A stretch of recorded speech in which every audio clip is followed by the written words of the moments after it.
రోజు అయితే మేము వరకు అతకొచ్చాము, వీళ్ళిద్దరిని తీసుకొని వచ్చాను. జనం అయితే ఈరోజు బిజీగా ఉండేసరికి నాటోళ్ళ నాటకి ఎటోళ్ళ నాటు పంపించాను. ఇదిగో ఒక కయ్యి అయిపోయింది, ఇంకొక కయ్యి ఉంది ఫ్రెండ్స్. ఇదంతా కోసి ఇంటికి వెళ్ళాలి మేము. ఏం చేస్తాం, నారపారింది మాకేం చెప్పాయా, ఏం చేస్తాం చేసుకొచ్చారు కాళ్ళు నొప్పి పడుతుంది. ఏం చేస్తాం, ఎటోళ్ళ పంపించింది, గొర్రెలు పంపించినట్టు మమ్మల్ని తీసుకొచ్చి ఆడ వదిలిపెట్టింది ముగ్గురిని. మరి ఏం కోసేదట్టు మాకేం అర్థం కాలేదు. చూడండి ఫ్రెండ్స్, ఈ రోజు అయితే అది కూడా కాక ఉత్తిదో నిజమంకా అయితే క్లారిటీగా తెలియట్లేదు.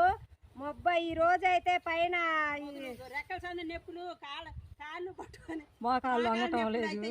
దానికి వచ్చి ఒడ్లో పెట్టిందమ్మ. ఎత్తాగా కై కోసుకొని 6ంటికి 5:30కి ఇంటికి పోదాం. అది కూడా కాక ఫ్రెండ్స్, ఈ రోజు అయితే పొద్దు 8 గంటలు అంటున్నారు. ఉత్తిదో నిజమో తెలీదు, చూస్తే కానీ